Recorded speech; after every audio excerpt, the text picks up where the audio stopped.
Assalamualaikum warahmatullahi wabarakatuh.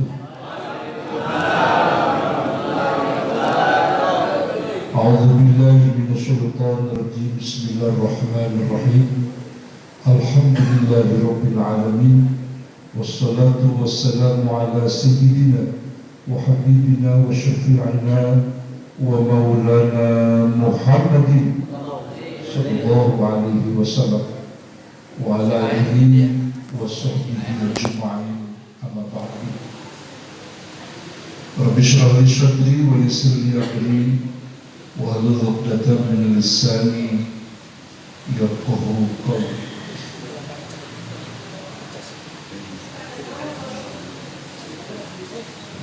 Qala Allah Ta'ala fi kitabihil karim. A'udzu billahi minasyaitonir rajim. Bismillahirrahmanirrahim. Wa may yattaqillaha yaj'al lahu makhraja wa yarzuqhu min haitsu la yahtasib. Sadaqallahul 'azim. Wa qala Nabi sallallahu alaihi wasallam, khairukum man ta'allama al-Qur'ana wa 'allamahu. Yang saya muliakan guru-guru kita, wabil khusus Ustaz Jajang beserta kawan-kawan para pengurus Pasir Subuh. Yang saya muliakan para pengurus masjid dan mushola sewilayah Munjul, Pondok Ranggon, Cilangkap. Wabil khusus pengurus mushola Taufik. Yang mana pengurusnya?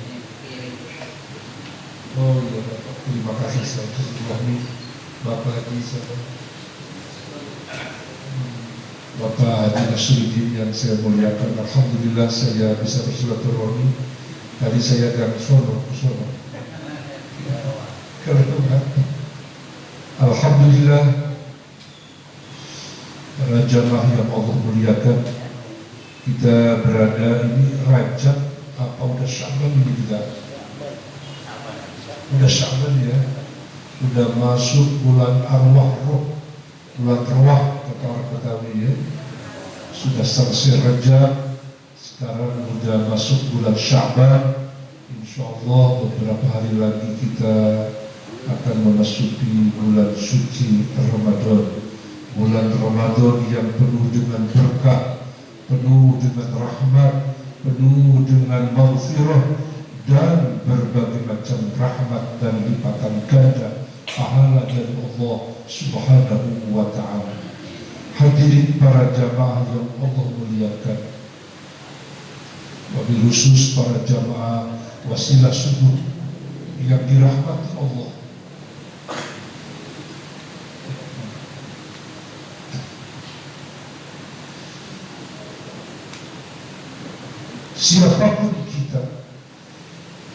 Siapapun kita yang mencintai Al-Quran,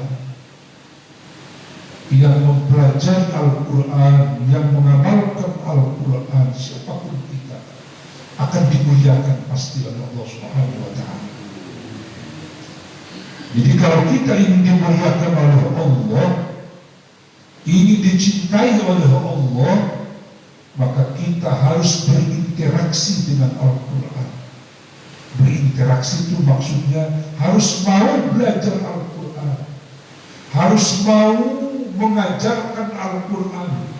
Tidak hanya mempelajari, tapi juga mengajarkan Al-Quran. Bahkan ya, mengamalkan dan mensyiarkan ini isi kandungan Al-Quran. Rasulullah sallallahu alaihi wasallam bersabda, qala Nabi sallallahu alaihi wasallam, khairukum man ta'allama al-Qur'ana wa 'allamahu. Sebaik-baiknya kalian adalah yang mempelajari Al-Quran dan yang mengajarkan Al-Quran.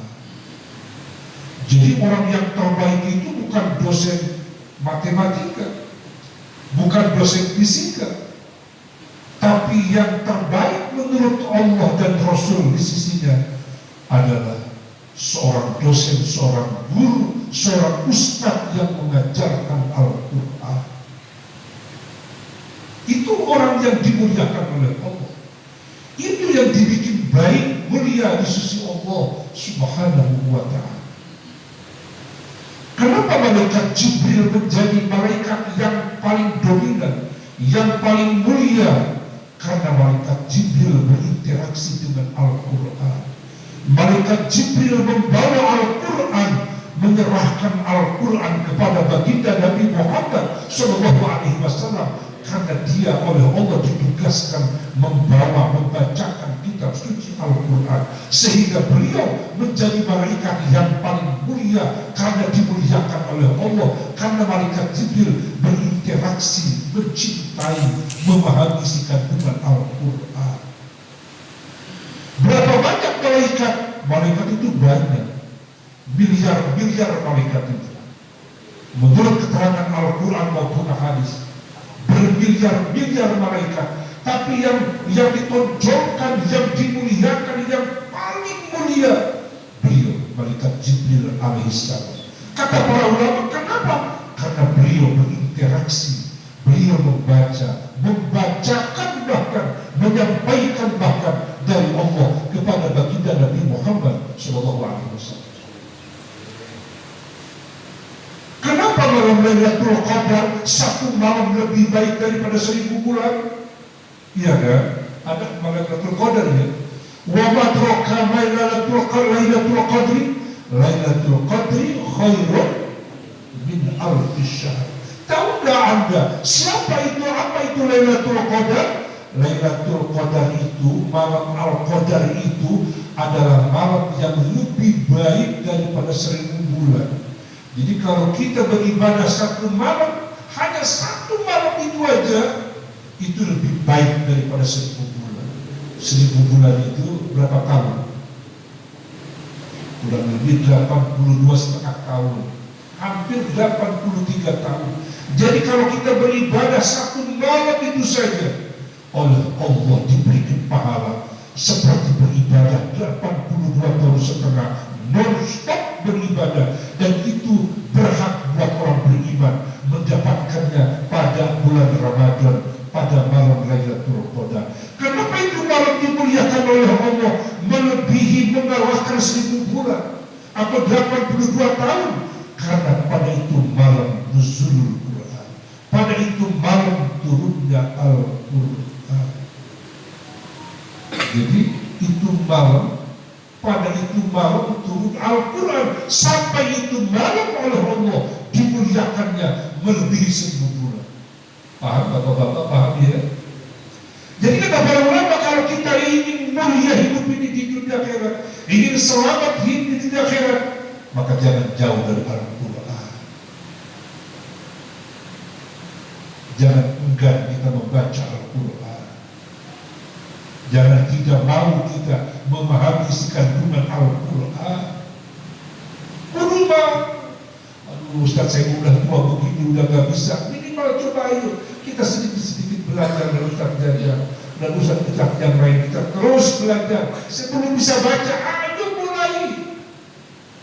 Karena tidak ada kitab, tidak ada buku yang kalau dibaca, pembaca dijamin pahala ganjaran, kecuali hanya Al-Quran. Satu huruf diberikan pahala orang yang membacanya, 2 huruf, 3 huruf, beribu-ribu huruf, maka beribu-ribu balasan dari Allah Subhanahu wa ta'ala. Jadi para jamaah itu seperti itu. Kenapa Ramadan dikatakan syahrul mubarak, bulan yang diberkati oleh Allah, bulan yang dilimpahkan berbagai macam rahmat oleh Allah, bahkan diampunkan dosa-dosa orang-orang yang bertaubat? Karena pada bulan Ramadan diturunkan Al-Quran. Syahru Ramadan alladzi unzila fihi Al-Quran.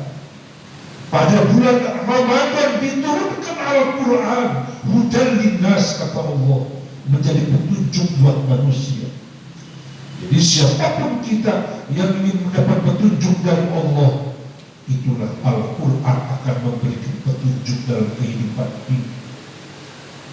Al-Quran akan memberikan solusi kepada kita. Ya, Al-Quran akan memberikan problem solving kepada kita, karena memang dia diturunkan oleh Allah hudan linnas, menjadi petunjuk buat manusia, bahkan wa bayyinatin minal huda wal furqan. Al-Quran menjelaskan mana petunjuk, mana yang hak, mana yang batil. Itulah kitab suci Al-Quranul Karim. Jadi ini musola kita, ini bukan masjid ya Pak Ustaz ya, ini musola ini kita. Ternyata saya suka bertanya-tanya, ini ada gedung apa itu? Ternyata punya Pak Anies Baswedan ini. Janji beliau ya, ini luar biasa Pak Anies Baswedan ya. Jadi mampu 0% tanpa DP buat masyarakat DKI yang berKTP DKI bisa tinggal di sini. Tadinya kan mau di dekat pesantren saya, dimuncul tuh di perapatan ya, ada kasus korupsi yang membebaskan karangnya, ternyata jadi di sini, alhamdulillah. Nah, jadi mana nih pemimpin yang beriman, pemimpin yang bertakwa, pemimpin yang batil, yang munafik, yang musyrik? Al-Quran bisa menjelaskan itu. Jadi para jamaah rahimahumullah, kalau para jamaah bertanya, kenapa Ramadan bisa mulia, dimuliakan oleh Allah, diberkati oleh Allah, dirahmati oleh Allah? Karena pada bulan itu telah turun Al-Quran di bulan Ramadan. Kenapa baginda Nabi Muhammad SAW, seorang laki-laki yang berpengaruh dalam kehidupan di jagat raya ini, yang paling berpengaruh pada kehidupan umat manusia di jagat raya ini? Jawabannya karena beliau menerima Al-Quran. Ya, ya sebentar dulu deh, duduk dulu deh. Ya, sebentar dulu. Ya, nanti dulu deh. Ya kan, itu pertanyaan yang harus kita pahami. Kenapa Nabi Muhammad SAW menjadi manusia yang paling berpengaruh, yang paling bisa mempengaruhi kehidupan umat manusia ini di jagat raya? Jawabannya karena beliau menerima Al-Quran, kata para ulama. Begitu itu kebaik-baik. Karena beliau menerima Al-Quran, beliau membaca Al-Quran, beliau memahami Al-Quran, dan beliau mengamalkan kitab suci Al-Quran. Sehingga Michael Hart, orang Amerika, menulis sebuah buku, siapa manusia di jagat raya yang paling berpengaruh terhadap kehidupan manusia. Itu dia orang Kristen dia. Michael Hart itu orang Kristen. Dia berkesimpulan, berkesimpulan dari riset penelitiannya, yang paling berpengaruh adalah Muhammad bin Abdullah yang hidup di Saudi Arabia, di Timur Tengah, gersang, tapi dia bisa merubah bisa merubah budaya, bisa merubah kehidupan umat manusia hanya 23 tahun. Jadi jawaban kata para ulama, kenapa beliau menjadi orang yang paling mulia, orang yang paling berpengaruh di jagat raya ini? Siapapun itu mengakui, jawabannya itu. Beliau menerima Al-Quran, beliau membaca Al-Quran, beliau mengamalkan Al-Quran, beliau mensyiarkan Al-Quran dengan istiqomah. Alhamdulillah. Makanya kita kudu mau nih. Kalau kita mungkin udah tua, udah nggak bisa menghafal ya kita minimal ya surat-surat pendek dihafal oleh kita, dari Al-Qumut ya, wal asri ya kan, wailul, alam taro, ila ya kan, terus apa lagi? Ara'aita alladzi yukadzibu bid-din min a'tayna qul ya idza jaa tabbat ya kan, qul coba minimal itu aja oleh kita diulang-ulang insya Allah. Bahkan itu Al-Quran Masya Allah ya, luar biasa. Jadi ini kata para ulama, kesimpulannya apa Ustaz? Itu Al-Quran itu kok bisa membuat yang membaca, yang mengamalkannya dimuliakan oleh Allah. Ya memang begitu kesimpulannya. Siapapun kita yang ingin selamat dunia akhirat, hanya Al-Quran kalau ada dalam diri kita. Karena Al-Quran adalah mukjizat terbesar di antara mukjizat-mukjizat yang pernah diturunkan kepada para nabinya dan rasul-rasulnya. Allah Subhanahu wa ta'ala, masih ada waktu, masih ada ya. Nanti sampai isyraq kita ya. Nabi Musa alaihissalam oleh Allah diberikan mukjizat dengan tongkatnya, bisa memukulkan ke laut, laut terbelah, dangkal, beliau bisa melewati lautan menjadi dangkal. Itu mukjizat luar biasa. Nabi Sulaiman alaihissalam, mukjizat beliau diantaranya bisa berbicara dengan binatang, dengan semut, bisa paham, bisa ngomong, dengan burung, dengan jin. Itu mukjizat itu bagi Sulaiman. Nabi Ibrahim alaihissalam, beliau mukjizat dari Allah, dibakar kedinginan, dibakar oleh Raja Namrud, dibakar oleh kedinginan. Makanya kata Imam Syafi'i, kalau kamu mau ikut ulama yang mana bingung kita ini? Ulama yang mana, habib yang mana yang kita ikuti? Kata Imam Syafi'i, kata saya, beliau itu seorang alama, orang ahli ilmu ya. Kata beliau, kalau kamu mau ikut ulama, mau ikut habaib, adalah habaib dan ulama yang dibenci oleh orang kafir, yang dibenci oleh orang munafik, yang dibenci oleh raja. Itulah yang mengikuti, kata Imam Syafi'i. Paham ya? Jadi itu udah petunjuk itu dari Allah dan Rasul itu. Jadi hadirin rahimakumullah, semua nabi itu, semua rasul itu oleh raja itu disiksa. Nabi Muhammad diusir oleh para tokoh-tokohnya di mana? Di Saudi, mana di Makkah Al-Mukarramah. Beliau kapan diusir? Ketika masuk 13 tahun di Makkah. Sesudah beliau Isra Mi'raj Nabi kan ketika 12 tahun di Makkah. Setelah kerasulan dan kenabian beliau.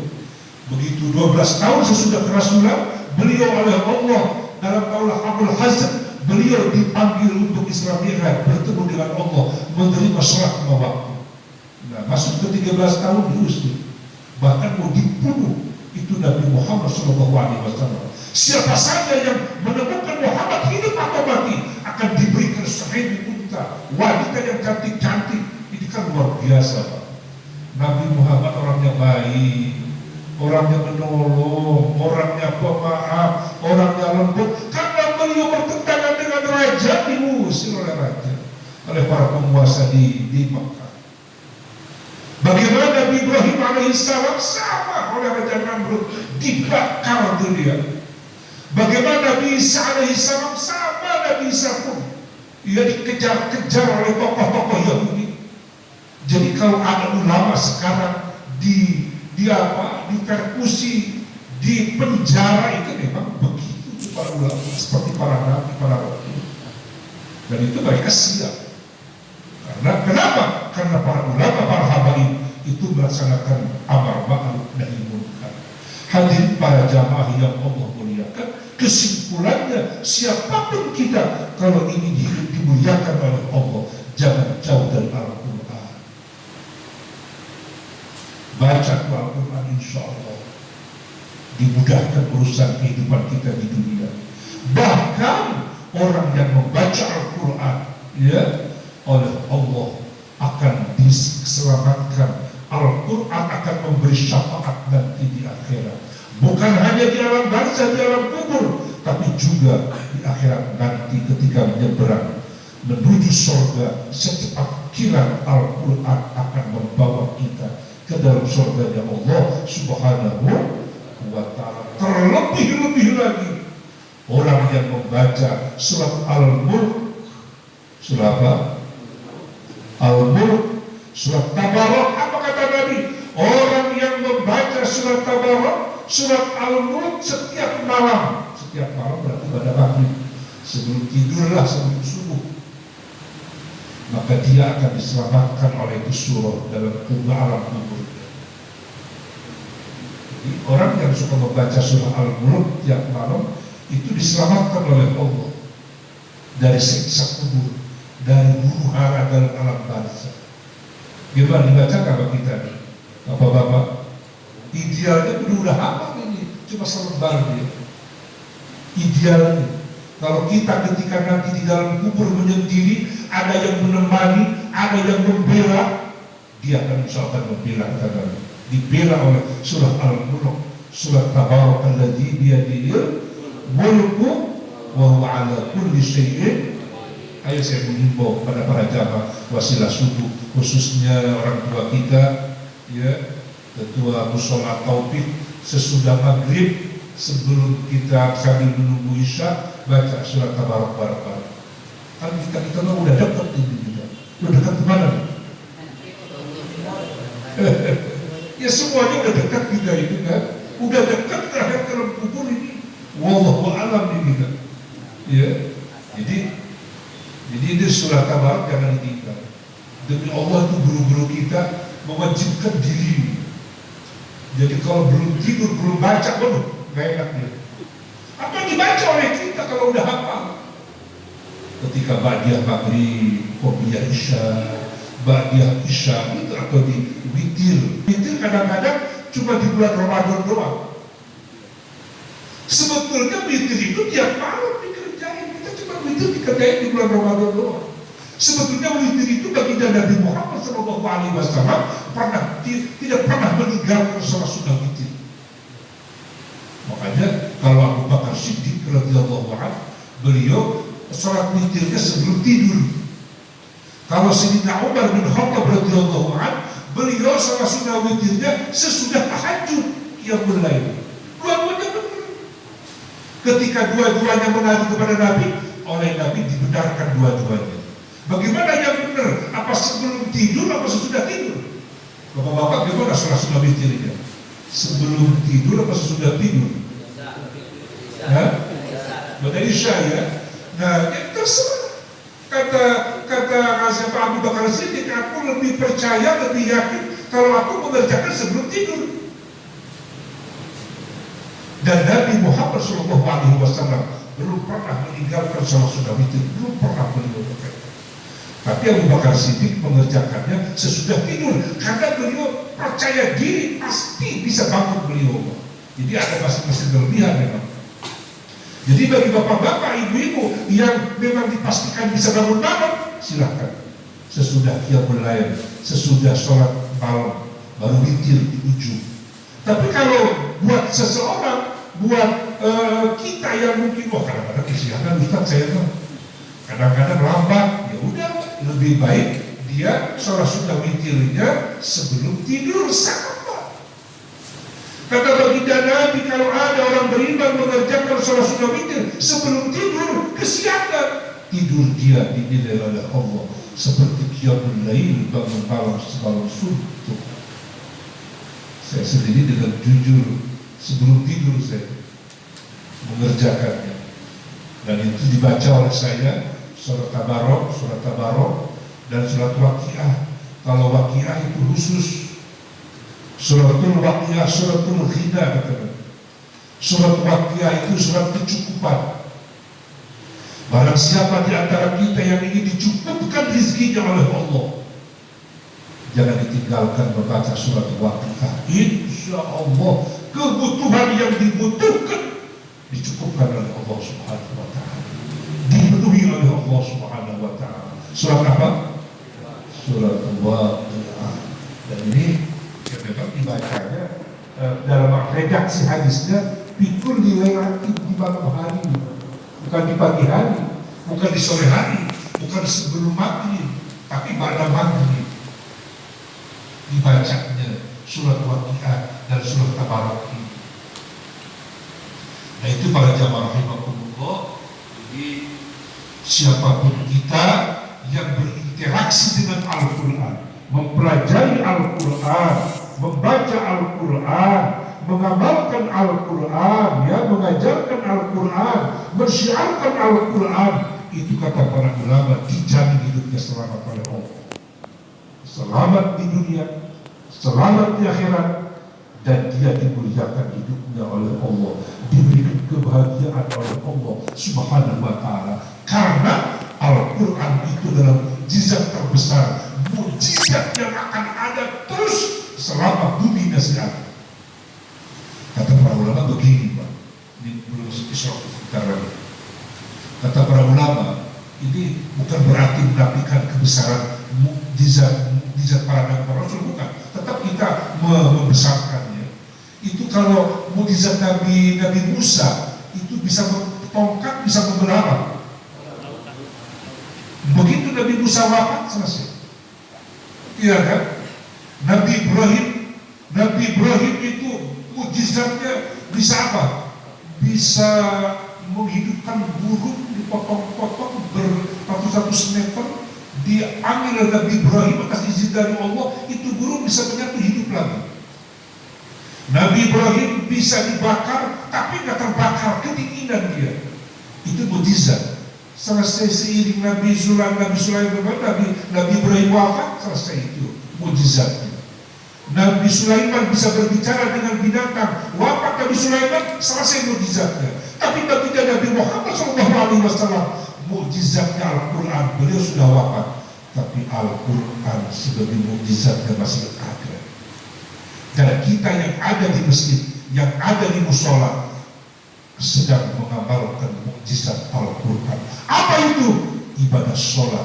Ibadah sholat adalah ada dalam Al-Quran, diperintahkan dalam Al-Quran, berarti insya Allah kita bersama Al-Quran, kita berinteraksi Al-Quran, kita mengamalkan isi kandungan kitab suci Al-Quran. Nah itu para jamaah rahimahumullah. Jadi memang seyogyanya bapak-bapak, anak cucu kita, mungkin anak-anak udah pada besar-besar ya, antum masih kecil anaknya. Tolong kalau punya anak, tolong jangan belajar di rumah lah. Kalau di rumah kita terbatas ilmunya, itu pesantren kita. Di mana aja pesantren itu banyak sekarang pesantren. Cuma jangan sembarang pesantren ya. Pesantren yang justru bisa berpaham yang tidak sesuai dengan paham kita, orang tua kita, guru-guru kita. Mesti berhati-hatilah. Tanya Ustadz Jajar, para ustadz di sini. Jadi jangan sembarang dimasukkan ke pondok pesantren. Sebab itu anak kalau di pesantren ya, tapi lulus SD boleh, atau sebelum SD boleh. Sekarang kan banyak sekolah-sekolah SD ya, dari kelas 1 udah belajar Al-Quran. Insya Allah saya mohon doanya putra saya buka pesantren di Tangerang 3 Raksa. Itu saya buka Ustadz Jajar untuk pesantren kelas SD IT, tapi boarding school yang seramakan oleh saya. Itu ada di 3 Raksa Tangerang, dekat kantor Bupati Tangerang besar. Kalau di Muncul dekat Jambore, pesantren Ulul Ilmi yang saya bangun, alhamdulillah itu lulus SD. Jadi lulus SD dan lulus sanawiyah, jadi tingkat sanawiyah SMP dan tingkat aliyah tingkat SMA. Alhamdulillah. Jadi saya tadi terlambat karena memberikan pengarahan dulu, setengah 6 baru selesai. Mereka jam 3 sudah dibangunkan kalau di pesantren. Ya kan, kalau kita di rumah bisa kan bangunin anak? Nggak bisa, tapi di pesantren dia dulu takut dia ini. Jam 3 dia bangun, lambat setengah 4 dia bangun. Terus dia sholat tahajud, sholat sunnah, baca Al-Quran, nunggu subuh berjamaah. Habis subuh berjamaah, wirid, belajar wirid seorang-seorang itu wajib, harus bisa dulu. Oleh saya, anak-anak santri di Ulul Ilmi ini di Muncul diwajibkan kamu bisa sholat dulu, terjemahkan bacaan sholat, itu yang paling pokok. Hafalan surah-surah pendek itu wajib didului. Jadi sebelum matematika yang lainnya, saya duluin Al-Quran dulu. Jadi paradigmanya sekarang ini kita jangan belajar matematika fisika dulu, tapi diajarkan mukjizat dulu, biar ada hadir dalam hati anak-anak kita. Ya. Jadi mereka belajar menerjemahkan isi kandungan surat-surat pendek, kemudian dibaca, dihafal. Tapi karena sekolahnya memang full, jadi saya hanya diprogramkan semester 1 udah selesai tahsin tajwid, semester 2 juz 30 sudah hafal semuanya. Terus nanti semester 3 juz 29, semester 4-nya juz pilihan seperti Tabarok, Waqiah, Ar-Rahman, Yasin, surat Kahfi yang itu ada hadisnya. Bahwa itu nggak boleh ditinggalkan oleh kita, itu didului dihafal. Jadi bapak-bapak kalau belajar di pesantren itu anak kita kelas 2 SMP itu udah hafal habis 3 juz. Cuma memang saya nggak khusus Al-Quran tahfiz, nggak stop sekolah karena kasihan kalau hanya tahfiz saja jadi dia nggak bisa ilmu umum. Saya ingin tetap ilmu umumnya ya dipelajari gitu. Ini alhamdulillah. Mudah-mudahan bapak-bapak, ibu-ibu ya kalau mau belajar di tingkat SMP, boarding school, pesantren, insya Allah tidak jauh dari sini ya. Ustaz Jajan insya Allah ya, saya kerjasama dengan beliau, insya Allah bisa Nurul Ilmi bisa mengantarkan anak-anak kita mencintai Al-Quran, memahami Al-Quran, dan mengamalkan isi kandungan kitab suci Al-Quran. Semoga sekali lagi Allah mencucurkan rahmat kepada kita semua. Allah jadikan hati kita hati yang mencintai Al-Quran, yang mau membaca Al-Quran, yang mau mengajarkan Al-Quran. Itu harapan kita pada pagi hari ini. Ya, sudah masuk waktu Isyraq. Mari kita di sini sudah disampaikan Ustaz salat Isyraq. Belum ya? Saya sampaikan para jamaah jangan ditinggalkan ya salat sunnah Isyraq. Salat sunnah Isyraq itu ada sesudah subuh waktu syuruk terbit matahari. Terbit matahari itu 1,5 jam dari azan subuh. Jadi dari azan subuh itu masuk Isyraq, salat sunnah Isyraq kita di situ 2 rakaat. Kalau dulu sebelum pandemi saya setiap pulang ke Mekah, ke Madinah, itu kalau di Madinah saya ada di Rawudon. Nah di Rawudon itu kita dari jam 2 jadi jam 1, itu pas habis subuh kita wirid di situ. Pas Isyraq itu diperintahkan oleh askar, ayo Isyraq suruh begitu. Kata Nabi, orang yang sholat sunnah Isyraq, itu luar biasa pahalanya. Barang siapa yang mengerjakan sholat subuh, kemudian dia wirid, kemudian dia zikir, masuk waktu Isyraq, dia sholat sunnah Isyraq, maka oleh Allah akan diberikan pahala seperti beribadah haji dan umroh dengan sempurna. Ini pahalanya luar biasa. Habis subuh itu kita zikir, baca Al-Quran, ya mengajar Al-Quran barangkali. Kemudian Isyraq itu pahalanya seperti beribadah haji. Kita kan nggak semua bisa haji kita. Apalagi sekarang hampir 30 tahun di DKI kita baru bisa berangkat haji. Yang plus 7 tahun sekarang. Yang 200 juta 7 tahun, kemarin 5 tahun sebelum pandemi, sekarang 7 tahun menunggu baru bisa berangkat ya ke tanah suci. Nah ini kita yang belum bisa berangkat, biar punya pahala, kerjakan sholat sunnah Isyraq 2 rakaat. Usolli sunnat al-Isyraqi raka'ataini mustaqbilal qiblati lillahi ta'ala. Ya, saya sholat sunnah Isyraq 2 rakaat karena Allah. Itu oleh Allah diberikan pahala seperti beribadah haji dan beribadah umroh.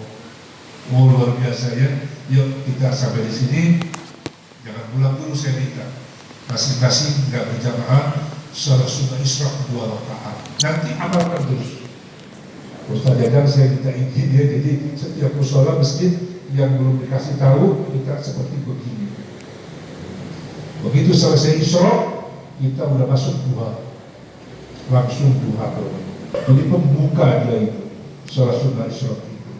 Yuk kita berdoa, kita mohon kepada Allah biar Allah berikan taufik hidayah kepada kita, mau mencintai Al-Quran, mau membaca Al-Quran, mau memahami Al-Quran, dan mau mengajarkan Al-Quran, terutama anak cucu kita ya, keturunan kita, biar mereka mencintai kitab suci Al-Quranul Karim.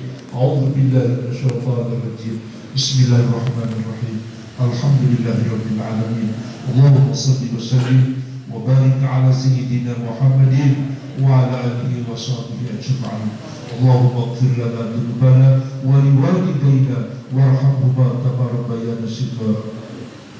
Allahumma ighfir lana dhunubana wa liwalidayna warhamhuma kama rabbayana shighara. Allahumma ighfir lana dhunubana wa liwalidayna wa ajdadina wa jaddatina wa aqaribina wa liikhwanina wa limashayikhina wa li ashabil huquqil wajibati alaina ولجميع المسلمين والmuslimat al-ahya'i minhum wal amwat. Ya Allah, ampuni dosa-dosa kami, ya Allah. Ampuni dosa-dosa kedua orang tua kami, kakek nenek kami, buyut kami, saudara kami yang hadir maupun yang tidak hadir bersama kami jauh dari kami. Limpahkan mereka saudara keluarga kami rahmatmu, berkahmu dan maghfirahmu ya Allah. Ya Allah, ciptakan hati kami kepada kitab suci-Mu yang agung, mukjizat buat Nabi Muhammad dan kami ya Allah. Ciptakan kami membaca Al-Quran, memahami Al-Quran, menghafal Al-Quran, mengajarkan Al-Quran ya Allah. Terutama anak cucu kami, biar mereka mencintai Al-Quran, menghafal Al-Quran, memahami Al-Quran dan mengamalkan Al-Quran dan mengajarkan Al-Quran ya Allah. Rabbana taqabbal minna innaka antas sami'ul 'alim wa tub 'alaina innaka antat tawwabur rahim. Ya Allah, limpahkan rahmat berkah kepada yang mewakafkan mushola ini ya Allah, yang membangun mushola ini ya Allah, yang mengabulkan mushola ini ya Allah. Limpahkan berkah keluarganya, berkah rezekinya, berkah anak cucunya ya Allah. Rabbana taqabbal minna innaka antas sami'ul 'alim wa tub 'alaina innaka antat tawwabur rahim. Wa sallallahu ala sayyidina Muhammadin wa ala alihi wa sahbihi wasallam walhamdulillahi rabbil alamin. Bapak-bapak silakan jangan pulang dulu, saya minta sholat sunnah Isra masing-masing 2 rakaat ya.